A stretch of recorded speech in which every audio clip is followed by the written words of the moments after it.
بسم اللہ الرحمن الرحیم۔ شرح ابن عقیل کا چوتھا باب ہے معرب مبنی، سبق نمبر 2 میں خوش آمدید۔ آج کے سبق کے اندر ہم 2 وجوہ تشبیہ پڑھیں گے۔ عبارت دیکھ لیں۔ کشبہ الوضعی فی اسم جئتنا والمعنوی فی متی وفی ہنا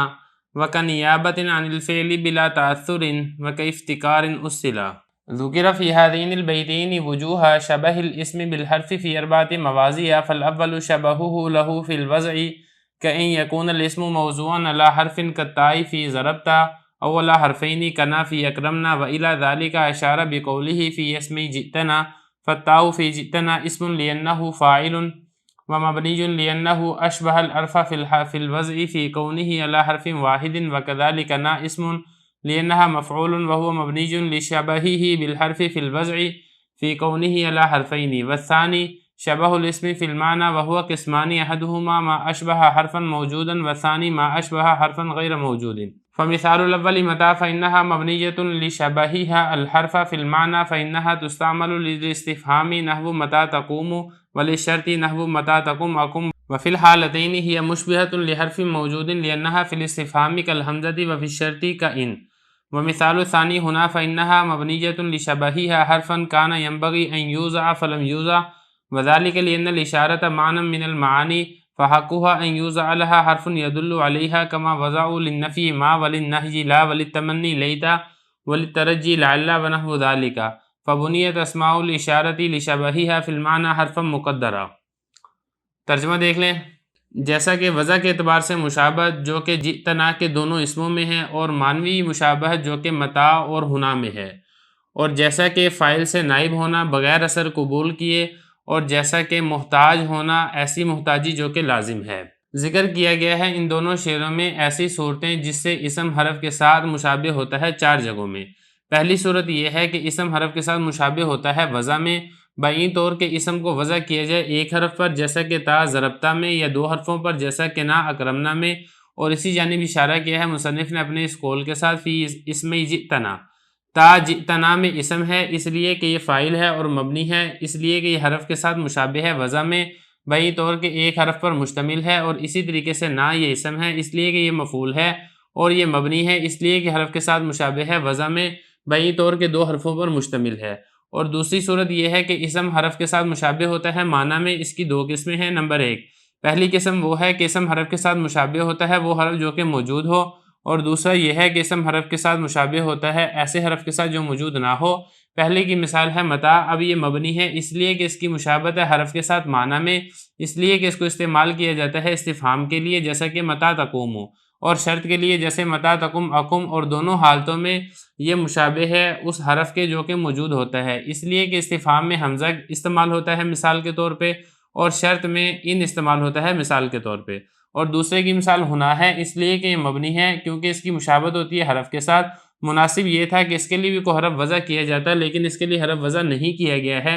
اور وہ اس وجہ سے کہ اشارہ یہ بھی معنی میں سے ایک معنی ہے، تو اس کا حق یہ تھا کہ اس کے لیے حرف وضع کیا جاتا جو کہ اس معنی پر دلالت کرتا، جیسا کہ انہوں نے وضع کیا ہے نفی کے لیے ما کو، نہیں کے لیے لا کو، تمنی کے لیے لیتا کو، اور ترجی کے لیے لعلہ کو، اور اس جیسی دوسری مثالیں۔ لہذا اس کو مبنی بنایا گیا ہے اس میں اشارہ کو اس کی مشابہت ہونے کی وجہ سے معنی میں ایسے حرف کے ساتھ جو کہ چھپا ہوا ہے۔ عبارت ہو چکی ہے، ترجمہ ہو چکا ہے، اب چلتے ہیں اس کی تشریح کی طرف۔ دیکھیں گزشتہ سبق کے اندر یہ والی بات بتائی تھی کہ جو اس میں مبنی ہے وہ مبنی اس لیے ہوتا ہے کہ اس کی حرف کے ساتھ مشابہت ہوتی ہے۔ اب اس میں مبنی کی حرف کے ساتھ جو مشابہت ہوتی ہے یہ کل 4 صورتیں حضرت ذکر کریں گے، جن 4 صورتوں کے اندر حضرت اس میں مبنی کی حرف کے ساتھ مشابہت کو یہ ثابت کریں گے۔ تو یہ جو شعر ہے، شعر کا جو تشریح ہے وہ انشاءاللہ ہم بعد میں کریں گے۔ سب سے پہلے شرح ابن عقیل کو سمجھ لیتے ہیں، کیونکہ جب آپ شرح ابن عقیل کو سمجھ لیں گے تو جو الفیہ ابن مالک کے جو اشعار ہیں ان کو سمجھنا یہ آسان ہو جائے گا۔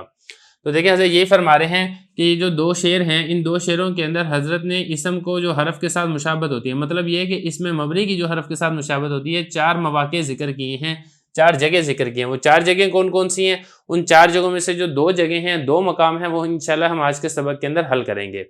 دیکھیں جو پہلی مشابہت ہے وہ یہ ہے کہ وضع کے اندر اسم حرف کے ساتھ مشابہ ہوتا ہے۔ دیکھیں اس میں طریقہ یہ ہوتا ہے کہ جو حرف ہے اپنی وضع کے اعتبار سے وہ ایک حرف پر مشتمل ہوتا ہے، یا 2 حرفوں پر مشتمل ہوتا ہے۔ جو اسم ہے، اسم کی وضع یہ ہے کہ وہ کم از کم 3 حرفوں کے اوپر مشتمل ہو، اور اگر کسی جگہ پر ایسا ہو جو کہ اسم 1 حرف کے اوپر مشتمل ہو یا 2 حرفوں کے اوپر مشتمل ہو تو وضع کے اعتبار سے اس کی مشابہت ہو جاتی ہے حرف کے ساتھ، اسی وجہ سے کہا جائے گا کہ یہ اسم مبنی ہے۔ کیوں؟ کیونکہ یہ حرف کے ساتھ مشابہت رکھتا ہے۔ پھر آگے حضرت نے اس کی 2 مثالیں ذکر کی ہیں۔ یہ فرما رہے ہیں کہ جو اسم ہے اس کی مشابہت ہو حرف کے ساتھ وضع میں، بئی طور کہ اسم اس کو وضع کیا جائے 1 حرف پر، یعنی وہ 1 حرف کے اوپر مشتمل ہو، حالانکہ اسم کی وضع تو ہے وہ کم از کم 3 حرفوں کے اوپر مشتمل ہوتی ہے، جیسے کہ رجل، فرس، حجر،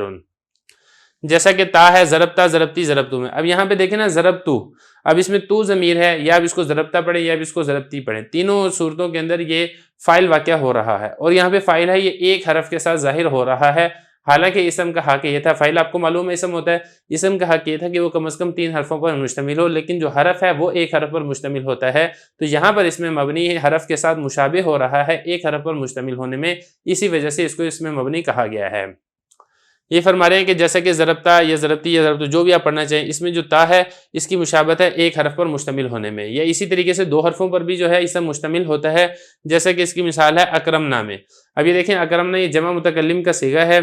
جمع متکلم فعل ماضی معلوم باب افعال سے۔ اب یہاں پہ اگر آپ غور کریں گے نون الف نا ضمیر جو ہے یہ دلالت کر رہی ہے جمع متکلم پر، جو کہ اس کا فاعل واقع ہو رہا ہے، اور یہ نون اور الف 2 حرفوں کے اوپر مشتمل ہے، تو اس اعتبار سے اس کی مشابہت ہو جائے گی حرف کے ساتھ، کیونکہ حرف بھی 1 حرف یا 2 حرف پر مشتمل ہوتا ہے۔ یہ فرما رہے ہیں جیسا کہ 2 حرفوں پر مشتمل ہو، جیسا کہ نون الف نا اکرمنا کے اندر، اور فرما رہے ہیں کہ جو شعر ہے نا، شعر کے اندر بھی اسی چیز کا اشارہ کیا ہے کہ دیکھیں یہ والا جو لفظ ہے نا جئتنا، اب جئتا میں تا ضمیر جو ہے یہ فاعل ہے اور نون الف نا ضمیر یہ مفعول ہے، اور دونوں جو ہے جیسا کہ آپ کو معلوم ہے فاعل ہو یا مفعول ہو وہ اسم ہی ہوتے ہیں، اور دونوں یہاں پہ دیکھیں فاعل ہے تو وہ 1 حرف تا پر مشتمل ہے، نون الف نا یہ مفعول ہے تو پھر وہ 2 حرفوں پر مشتمل ہے، تو اسی وجہ سے یہ دونوں کے دونوں اسم مبنی ہیں، کیونکہ ان کی مشابہت ہو رہی ہے حرف کے ساتھ، ایک کی مشابہت ہو رہی ہے 1 حرف پر مشتمل ہونے کی وجہ سے، دوسرے کی مشابہت ہو رہی ہے 2 حرفوں پر مشتمل ہونے کی وجہ سے۔ یہ فرما رہے ہیں کہ حضرت نے اسی طرف اشارہ کیا اپنے اس قول میں اسم جئتنا میں۔ اب اس میں جو تا ہے جئتنا میں یہ اسم ہے، کیوں؟ کیونکہ یہ فاعل ہے اور یہ مبنی ہے، اس لیے کہ یہ حرف کے ساتھ مشابہت ہے اپنی وضع کے اعتبار سے 1 حرف پر مشتمل ہونے میں، اور اسی طریقے سے نون الف نا یہ بھی اسم ہے کیونکہ یہ مفعول ہے، اور مفعول یہ اسم ہوتا ہے، یہ بھی مبنی ہے، کیوں؟ کیونکہ اس کی حرف کے ساتھ مشابہت ہے وضع میں 2 حرفوں پر مشتمل ہونے کی وجہ سے۔ تو ایک تو یہ ہے کہ وضع کے اعتبار سے اسم و حرف کے ساتھ مشابہت رکھتا ہو تو پھر وہ مبنی ہوگا۔ اب دوسری مشابہت بتا رہے ہیں، دوسری مشابہت جو ہے وہ اسم و حرف کے ساتھ مشابہت رکھتا ہو معنی کے اعتبار سے۔ معنی کے اعتبار سے مشابہت رکھنے کا کیا مطلب ہے؟ مطلب اس کا یہ ہے کہ جو معنی حرف کا ہوتا ہو اسم ہونے کے باوجود اس کا معنی حرف والا ہو، تو پھر ہم یہ کہیں گے کہ اس کی مشابہت حرف کے ساتھ ہے، لہذا یہ مبنی ہوگا۔ فرما رہے ہیں کہ اسم جو ہے وہ معنی کے ساتھ مشابہت رکھتا ہے، اور اس کی 2 قسمیں ہیں۔ دیکھیں اسم کی جو حرف کے ساتھ مشابہت ہوگی معنی میں، اس کی 2 قسمیں ہیں۔ 2 قسمیں کون سی ہیں؟ اس میں ایک قسم تو یہ ہے کہ جس حرف کے ساتھ معنی میں مشابہت ہے وہ حرف لفظوں کے اندر بھی موجود ہوتا ہے اور استعمال ہوتا ہے۔ دوسری قسم یہ ہے کہ جس حرف کے ساتھ معنی میں مشابہت ہے وہ حرف لفظوں کے اندر موجود نہیں ہے، بلکہ وہ تقدیراً ہے، یعنی وہاں پہ وہ چھپا ہوا حرف موجود ہوتا ہے، لیکن موجود بہرحال دونوں صورتوں کے اندر ہوتا ہے۔ اب دونوں کے آگے حضرت مثال دیں گے۔ حضرت مثال دے رہے ہیں کہ جیسا کہ متا ہے۔ اب یہ دیکھیں جو متا ہے یہ 2 کاموں کے لیے استعمال ہوتا ہے۔ ایک یہ استعمال ہوتا ہے سوال کرنے کے لیے، جیسے میں کہتا ہوں نا متا تقومو، تم کب کھڑے ہوگے، تو یہاں پہ دیکھیں سوال کرنے کے لیے میم تا اور کھڑی زبر اس کو میں نے استعمال کیا ہے۔ اور دوسرا جو اس کا استعمال ہوتا ہے وہ ہوتا ہے شرط کے لیے، جیسے متا تسم اسم، متا تسم جب تم روزہ رکھو گے، اسم اس وقت میں بھی روزہ رکھوں گا، تو یہاں پہ جو متا ہے یہ شرط کے معنی کے اندر استعمال ہو رہا ہے۔ اور اگر آپ غور کریں گے استفہام کے لیے بھی ایک حرف کی وضع ہے اور استعمال ہوتا ہے، اور وہ حرف کون سا ہے؟ وہ حرف ہے حمزہ، یہ اسی طریقے سے حل، اور اسی طریقے سے اگر آپ شرط کی بات کرتے ہیں تو شرط کے لیے بھی ایک حرف کی وضع کی گئی ہے اور وہ ہے ان شرطیہ، جیسے نا ان تسم اسم، اگر تم روزہ رکھو گے تو میں روزہ رکھوں گا، تو یہاں پہ دیکھیں شرط کے لیے ایک حرف ہے، تو معنی کے اعتبار سے دیکھیں یہاں پر مشابہت پائی جا رہی ہے متا کی، اگر تو استفہام کے لیے تو حمزہ استفہام کے ساتھ مشابہت ہے، اگر یہ استعمال ہو رہا ہے شرط کے لیے تو پھر اس کی ان شرطیہ کے ساتھ مشابہت ہے، تو معنی کے اعتبار سے مشابہت پائی جا رہی ہے، اور جس حرف کے ساتھ معنی میں مشابہت پائی جا رہی ہے وہ حرف لفظوں کے اندر بھی موجود ہوتے ہیں اور عرب کے کلام میں بالکل استعمال بھی کیے جاتے ہیں۔ یہ فرما رہے ہیں کہ پہلی قسم وہ ہے کہ جو ایسے حرف کے ساتھ مشابہت رکھے وہ حرف جو موجود ہو، اور دوسری قسم وہ ہے جو ایسے حرف کے ساتھ مشابہت رکھے جو حرف موجود نہ ہو، یعنی لفظوں کے اندر موجود نہ ہو لیکن وہاں پہ چھپا ہوا ضرور ہو۔ پہلے کی مثال یہ ہے جیسے کہ متا، اب یہ متا مبنی ہے، کیوں مبنی ہے؟ کیونکہ اس کی حرف کے ساتھ مشابہت ہے معنی کے اندر، اس لیے کہ اس کو یا تو استفہام کے لیے استعمال کیا جاتا ہے جیسے متا تقوم، اب یہاں پہ سوال کے لیے اس کو استعمال کیا جا رہا ہے،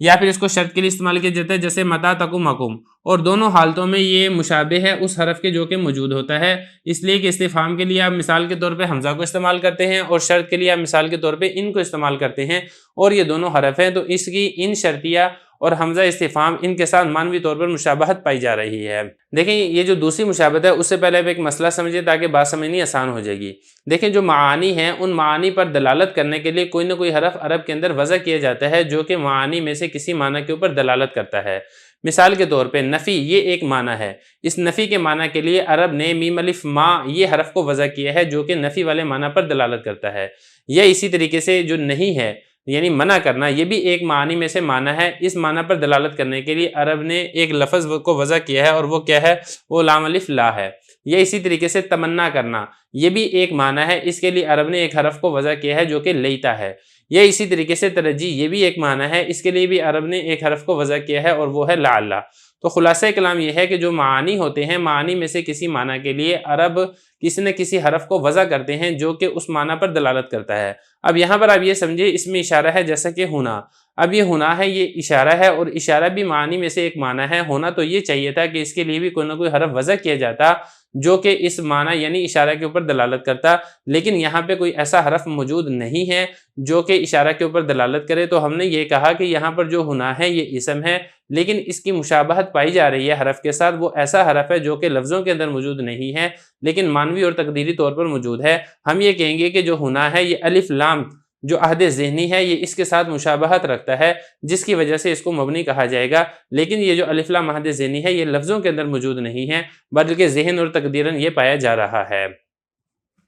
یہ فرما رہے ہیں کہ دوسرے کی مثال ہے ہونا، اب یہ مبنی ہے کیوں؟ کیونکہ اس کی مشابہت ہے حرف کے ساتھ۔ مناسب تو یہ تھا کہ اس کے لیے بھی کوئی نہ کوئی حرف وضع کیا جاتا فلم یوزا، لیکن اس کے لیے کوئی حرف وضع نہیں کیا گیا ہے۔ بات کو مزید کھولتے ہوئے حضرت نے فرمایا وجہ یہ ہے کہ جو اس میں اشارہ ہے وہ بھی معانی میں سے ایک معنی ہے، اس کا حق یہ تھا کہ اس کے لیے کوئی نہ کوئی حرف وضع کیا جاتا جو کہ اس کے اوپر دلالت کرتا اس معنی کے اوپر، جیسا کہ نفی والے معنی کے لیے جو نحویین ہیں انہوں نے میم الف ما کو وضع کیا ہے، نہیں والے معنی کے لیے لام الف لا کو وضع کیا ہے، تمنی کے لیے لیتا کو وضع کیا ہے، ترجیح کے لیے لعل کو وضع کیا ہے۔ تو لہذا جو اسماء اشارہ ہیں ہونا تو ایک مثال دی ہے، جس کے علاوہ جو دیگر اسماء اشارہ ہیں وہ سارے کے سارے ان کا بھی یہی والا حکم ہے کہ یہ سارے کے سارے مبنی ہیں، کیوں؟ کیونکہ ان کی مشابہت پائی جاتی ہے معنی کے ساتھ، ایسے حرف کے ساتھ، وہ حرف جو لفظوں کے اندر موجود نہیں ہے بلکہ تقدیراً پایا جا رہا ہے، اور وہ میں آپ کو بتا چکا ہوں یہ الف لام ہے جو کہ عہد ذہنی کے لیے استعمال ہوتا ہے۔ تو خلاصہ کلام یہ ہے کہ یہاں پر دو مشابہتیں آ گئی ہیں اسم کی حرف کے ساتھ جس کی وجہ سے اسم یہ مبنی ہوتا ہے۔ اب یہاں پہ آپ ذرا کتاب کی عبارت دیکھیں، جو الفیہ کا جو پہلا شعر ہے یہ یہاں پہ حل ہو جائے گا، باقی جو دوسرا شعر ہے وہ انشاءاللہ جو اس کے آگے شرح ابن عقیل کی تشریح آئے گی اس سے بات سمجھ میں آئے گی۔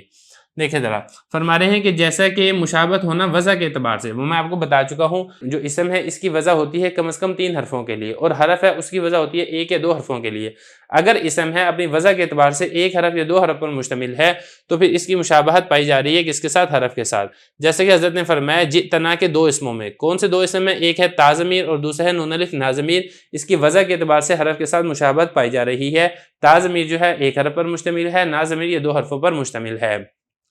اور اسی طریقے سے معنوی طور پر مشابہت پائی جاتی ہے۔ معنوی طور پر مشابہت میں آپ کو بتا چکا ہوں اس کی 2 قسمیں ہیں۔ معنوی طور پر مشابہت ایسے حرف کے ساتھ پائی جائے جو حرف موجود ہو، معنوی طور پر مشابہت ایسے حرف کے ساتھ پائی جائے جو حرف موجود نہ ہو۔ یہ بتا رہے ہیں جیسا کہ متا اور جیسا کہ ہونا۔ متا یہ مثال ہے اس اسم کی جو کہ جس کی مشابہت پائی جا رہی ہے ایسے حرف کے ساتھ جو کہ موجود ہوتا ہے، جیسا کہ حمزہ استفہام اور ان شرطیہ، اور ہونا اس کی مشابہت پائی جا رہی ہے ایسے حرف کے ساتھ جو کہ موجود نہیں ہوتا ہے۔ یہ پہلا شعر یہاں تک حل ہو گیا۔ جو دوسرا شعر ہے وہ انشاءاللہ جب اس کے بعد آگے اس کی شرح آئے گی، شرح ابن عقیل کی، ہم وہ حل کریں گے تو انشاءاللہ دوسرے شعر بھی خود بخود ہی واضح ہو جائے گا۔